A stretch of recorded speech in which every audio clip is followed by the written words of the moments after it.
De um lado temos a chamada alta literatura, os cânones, os clássicos. Do outro, que alguns chamam de literatura fast food. Aquela besteira, aquela coisa gordurosa, aquela coisa que faz mal, mas a gente gosta. São os livros de entretenimento, aqueles que pegam a gente pela mão, que não largam até a última página. Mas a pergunta que fica é, eles são só uma besteira? Eles não têm muito valor quando a gente fala de literatura? Ou será que no fundo essa literatura popular é o que sustenta todo o mercado editorial?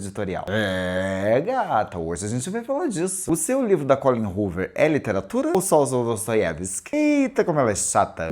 Olá, meu nome é Rodrigo de Lorenzi. Se é a primeira vez que você está aqui nesse canal, seja muito bem-vindo. Eu falo de livros, séries e filmes, sempre bebendo uma tacinha de vinho, desde 2018. É por isso que o nome desse canal é o canal do Moço do Vinho, porque eu bebo muito vinho. Então pega a sua taça, pode ser de qualquer coisa, não precisa ser de vinho não. Pega a sua taça e vamos brindar. Eu já vou pedindo para você pegar a sua taça e se inscrever nesse canal se você ainda não é inscrito. Venha comigo. Venha provar meu brunch, saiba que eu tenho approach. Antes de começar, a gente precisa entender o que cada lado defende aí, né? A chamada literatura canônica busca aí a singularidade, a diferenciação. Ela não tá aqui pra te dar conforto, não, pra ser cozy. Não quer fazer isso, vai ser cozy. O objetivo é te provocar um estranhamento. Ela vai te forçar ali a um trabalho intelectual, né? Pra decifrar as suas camadas. A validação do que seria uma obra boa ou uma obra ruim vem da academia. Vem aí da crítica especializada, mas vem principalmente do tempo. O grande juiz da obra literária é o tempo. Só sobrevive o que continua respondendo às grandes indagações. As grandes indagações humanas de longa duração. Do outro lado, a literatura de entretenimento é o contrário disso. Seria atender ao gosto médio dos leitores aí, construindo com eles laços. Meio que um mero objeto de lazer, de prazer. É aí que surgem os rótulos mais pesados e que todos ficam ali bastante magoados, inclusive eu. Essa literatura fast food, essa literatura de entretenimento requer pouco esforço intelectual. Além disso, também seria um entretenimento vazio. Diferentemente dos cânones, quem valida essa literatura não é o tempo, mas é o mercado. O sucesso é medido em vendas e o livro vira um produto comercial. A sobrevivência ou a extinção desses livros estaria ali nas mãos do vai e vem do mercado, né? Se um livro vai bem, se um livro vai mal. E aqui a gente vai entrar no que mais me interessa, ou pelo menos no que eu acho mais interessante. Essa divisão aí não é muito sobre o estilo literário, não. Ela funciona como um marcador de distinção social. Ler um clássico complexo é visto mais como um sinal de capital cultural. Aliás, tem vídeo de capital cultural aqui nesse canal, vou deixar um card. Já o consumo de um best-seller, né, por ser algo de massa, é muitas vezes aí desqualificado pela elite. A sua escolha na livraria vira, sem que você perceba, uma declaração do grupo social que você pertence.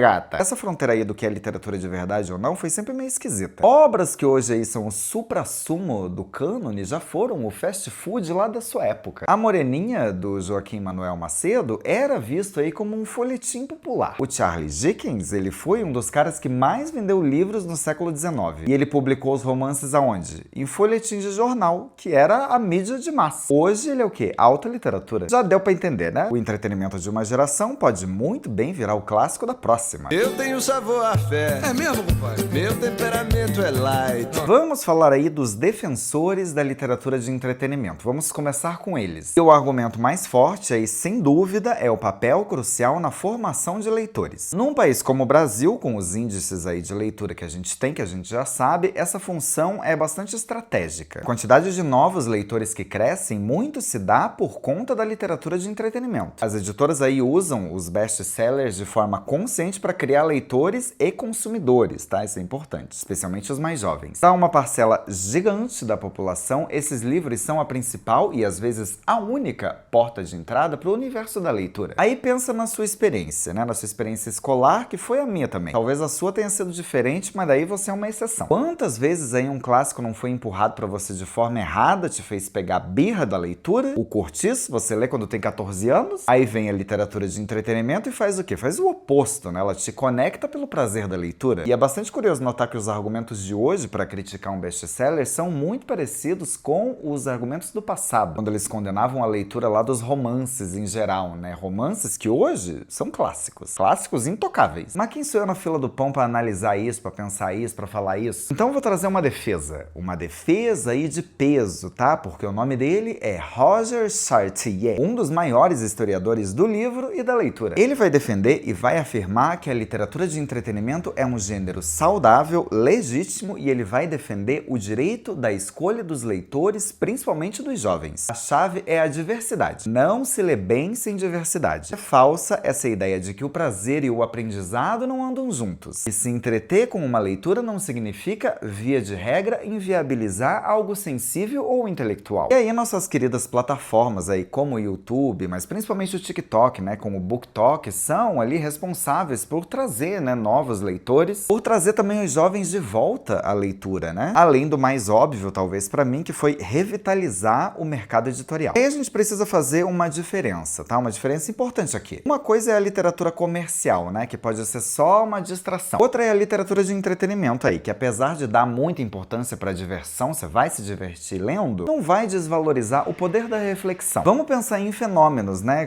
Crepúsculo, até Crepúsculo, Harry Potter, Jogos Vorazes, até mesmo um livro que eu não gosto muito chamado É Assim que Acaba. Independentemente da minha opinião, da sua opinião sobre esses livros, essas obras quase sempre têm um potencial ali que não é muito bem aproveitado. Potencial do quê? Potencial para gerar debate aí, debate sobre gênero, sobre sociedade, sobre cultura. Quer dizer, entretenimento não é sinônimo de vazio, a gente sabe disso. E tem também algo que comentei no início do vídeo, que é a literatura de entretenimento sustentando o mercado editorial. São os best-sellers que dão fôlego aí às editoras, o fôlego financeiro para publicar outros autores consagrados, ou autores estreantes que podem vender menos, mas têm um valor literário imenso. Sem um sucesso de uma, a diversidade aí de todos pode ficar ameaçada. Mas como esse canal é muito democrático, vamos pro lado do povo que critica, né? Vamos para a parte mais séria, vamos para os cânones literários, que tem verdadeiro horror a esses livros comerciais. Vocês já viram aqui que eu defendo o outro lado, né? Mas eu vou ficar aqui imparcial. Minha vida agora é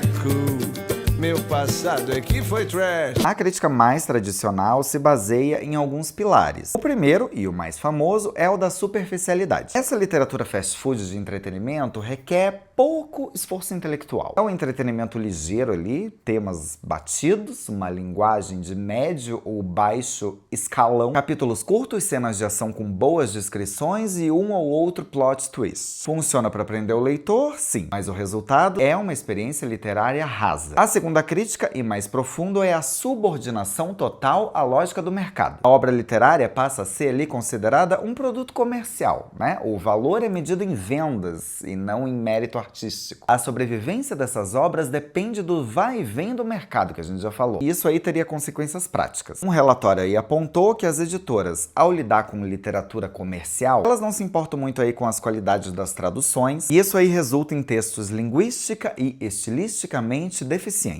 O foco é entregar ali um produto rápido, mesmo que a qualidade se perca no meio do caminho. E tem, claro, também o argumento pedagógico, né? O medo de que esse consumo exclusivo, né, pode causar aí a longo prazo. A preocupação é que esse tipo de leitura possa emburrecer o leitor. Não só emburrecer, mas deixar ele insensível. Insensível aos monumentos estéticos e humanos da alta literatura. A lógica é que, para apreciar os clássicos, é necessário esforço e concentração e estudo. São músculos que a leitura focada só no prazer imediato não exercitaria. Eu, inclusive, achei um artigo aí de um jovem professor chamado Ricardo Vilar. É um artigo numa coluna de jornal e ele não tá criticando a literatura de entretenimento, não. Ele tá defendendo. Mas ele fez uma analogia que eu acho que muitos aí da alta literatura concordam. A literatura canônica, ela seria uma refeição completa. Nutritiva, essencial, né? Mesmo que a digestão ali seja lenta, desconfortável. Já a literatura de entretenimento é um salgado, é um fast food, é um doce ali que você come, é um morango do amor. Você pode consumir, mas tem que ser consumido com prudência. O risco, segundo essa visão aí, é o leitor se acostumar com tanto açúcar que perde a capacidade, a complexidade de um prato mais elaborado. Eu achei isso muito legal. Eu tenho sex appeal. Isso é problema? Saca só meu background. Mas toda essa discussão teórica aí precisa encarar a realidade. E a realidade de leitura no Brasil é uma palhaçada. Como já sabemos aí, a 6ª edição da pesquisa Retratos da Leitura no Brasil, do ano passado, de 2024, trouxe um dado inédito e bastante pavoroso. Pela primeira vez na história do estudo, a proporção de não leitores superou a de leitores. Quer dizer, tem mais pessoas não lendo do que lendo. 53% da população brasileira não leu nenhum livro, nem mesmo um trecho, nos 3 meses antes da pesquisa. A gente perdeu cerca de 7 milhões de leitores em apenas 4 anos. E o dado mais horroroso, 73% dos brasileiros não completaram a leitura de nenhum livro inteiro no período. Em um país onde a maioria não lê, onde o hábito da leitura está em queda livre, a discussão sobre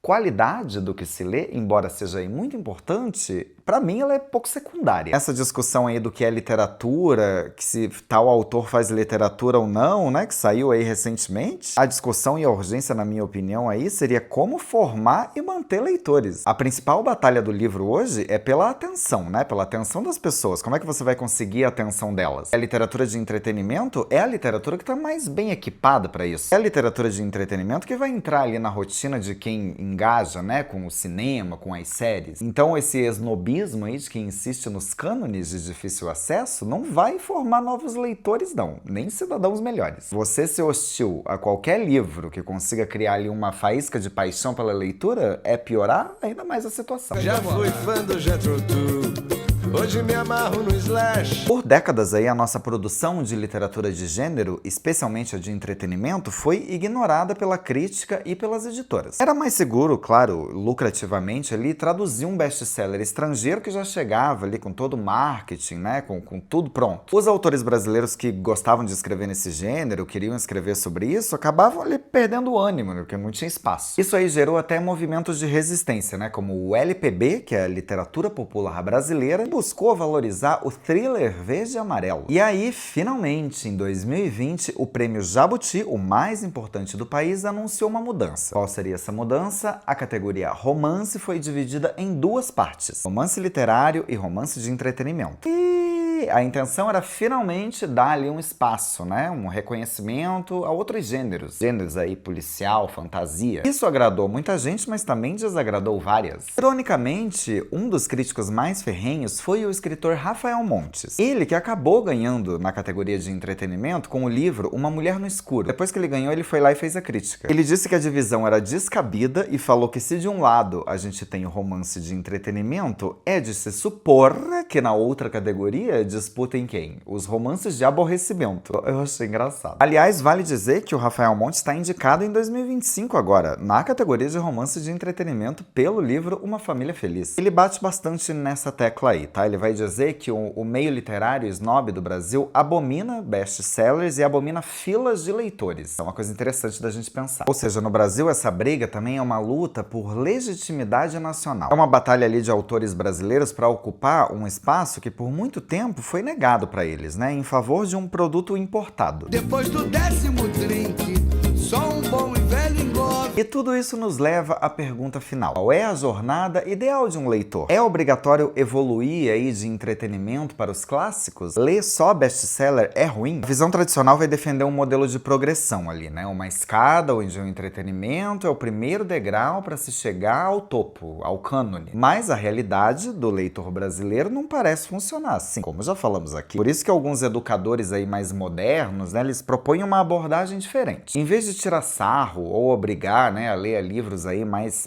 sisudos, mais clássicos, você pode usar o best-seller como uma ponte pedagógica. A ideia é partir ali do que é conhecido por eles e aí levando, né, para o desconhecido ou para o menos frequente. O foco não é na evolução do gosto, né, mas na expansão do repertório. Um leitor que sabe usufruir aí dos diferentes tipos de livros, né, do científico, do simples entretenimento, do clássico, seria aí um ecossistema, né, de leitura. Dessa forma, sim, você formaria um leitor maduro, né, que sabe interpretar vários tipos de texto e sabe consumir esses textos. Mas essa aí é uma conversa que vai longe, né, uma conversa velha. Eu tenho algumas opiniões polêmicas, mas não vou falar. Já dei aqui algumas coisas, algumas dicas. Acho que essa discussão aí é mais sobre classe social do que outra coisa. Mas depois de toda essa conversa, a gente vai voltar para a pergunta inicial. Literatura de entretenimento serve para alguma coisa além de entreter? Ela precisa servir? A resposta, vou ser clichê aqui, mas ela não é tão simples. Esse tipo de literatura é uma força, eu acho uma força poderosa aí para criar leitores, formar leitores, sustentar o mercado editorial e também para gerar reflexão. A gente consegue fazer muita reflexão em cima desses livros. Ao mesmo tempo, as críticas aí sobre a padronização e a lógica comercial também são válidas. Elas também precisam ser consideradas. Mas isso numa discussão mais ampla, né? Porque quando a gente olha para o nosso quintal, quando a gente olha para a realidade do Brasil, um Brasil que lê cada vez menos, a conclusão se torna aí um pouco mais óbvia para mim. A hostilidade aí a qualquer livro que consiga acender a chama da paixão da leitura por alguém não deveria acontecer, não, essa hostilidade. Essa coisa de alta literatura e literatura de entretenimento parece mais uma ferramenta aí para manter privilégios do que para promover a leitura. Não sei se essa galera tá querendo formar leitor, não. A vitória aí para a cultura brasileira não vai ser ter uma nação que lê os livros certos. Vai ser simplesmente uma nação que lê, uma nação de leitores. E agora eu quero saber de você. Qual a sua opinião sobre tudo isso? E vamos lá, qual que é o seu fast food literário? Aquele livro que você devora, não tá nem aí, que você lê no ônibus. Deixa aqui nos comentários, vamos conversar. Se você gostou desse vídeo, não esquece de se inscrever no canal se você ainda não é inscrito. Não esquece de deixar seu like, de indicar esse vídeo para outras pessoas. E a gente se vê no próximo vídeo. Um brinde.